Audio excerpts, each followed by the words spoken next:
अस्सलामुअलैकुम नाजरीन। Drama serial थोड़ा सा हक की एपिसोड 29 की प्रोमो नशर कर दी गई है, जिसमें आप देखेंगे हरीम अपने कमरे का दरवाजा बंद कर लेती है। जामिन और इफ्तिखार ताया जब दरवाजा खोलते हैं तो हरीम नीचे फर्श पर बेहोश पड़ी होती है और उसके करीब दवाई की बोतल पड़ी होती है। जामिन और इफ्तिखार साहब ये देखकर हैरान रह जाते हैं। इफ्तिखार साहब जामिन से कहते हैं कि मैं गाड़ी निकालता हूँ, तुम जल्दी से हरीम को लेकर आओ। इसके बाद वो हरीम को अस्पताल लेकर जाते हैं। हरीम की हालत बहुत खराब होती है और जहर खाने की वजह से हरीम तो बच जाती है, लेकिन उसका बच्चा इस दुनिया में आने से पहले ही खत्म हो जाता है।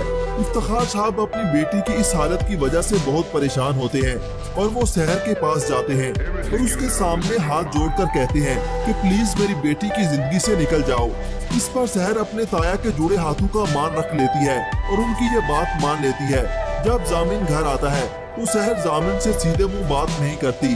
जामिन उससे वजह पूछता है, लेकिन वो उससे कहती है कि आप प्लीज यहाँ से चले जाइए और दोबारा यहाँ मत आइएगा, मुझे आपकी जरूरत नहीं है अब जामिन। और वो अपने कमरे में आकर दरवाजा बंद करके खूब रोती है। आगे आप देखेंगे कि जामिन हरीम की इस हरकत की वजह से उस पर बहुत गुस्सा होता है। हरीम जामिन से कहती है कि क्या तुम फिर से मेरा और अपना रिलेशन शुरू करना चाहते हो।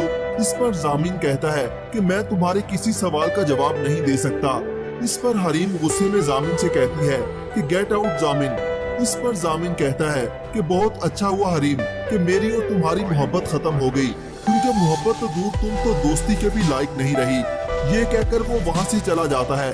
दूसरी तरफ शहर की तबीयत खराब हो जाती है, शायद वो माँ बनने वाली हो। आगे आप देखेंगे कि शहर हरीम की खैरियत दरियाफ्त करने इफ्तिखार ताया के घर आती है। जामिन उसको वहाँ देखकर हैरान रह जाता है। शहर जामिन से बात नहीं करती। हरीम जब जामिन को घर से जाने का कह देती है तो जामिन अपने घर शहर के पास जाता है। तो शहर जामिन को वहाँ देखकर उससे कहती है कि आपको यहाँ नहीं आना चाहिए था। इस पर जामिन कहता है कि तुम मुझसे मोहब्बत नहीं करती शहर, इस मुश्किल वक्त में आकर तुम मेरे साथ ऐसा करोगी। इस पर शहर जामिन से कहती है कि इस अनकही मोहब्बत की कहानी को इतना तकलीफ दे नहीं होना चाहिए था। इस पर जामिन कहता है कि तुमने जानबूझकर अपने और मेरे दरमियान ये दीवार खड़ी की है, किसके कहने पर तुम ये सब कर रही हो।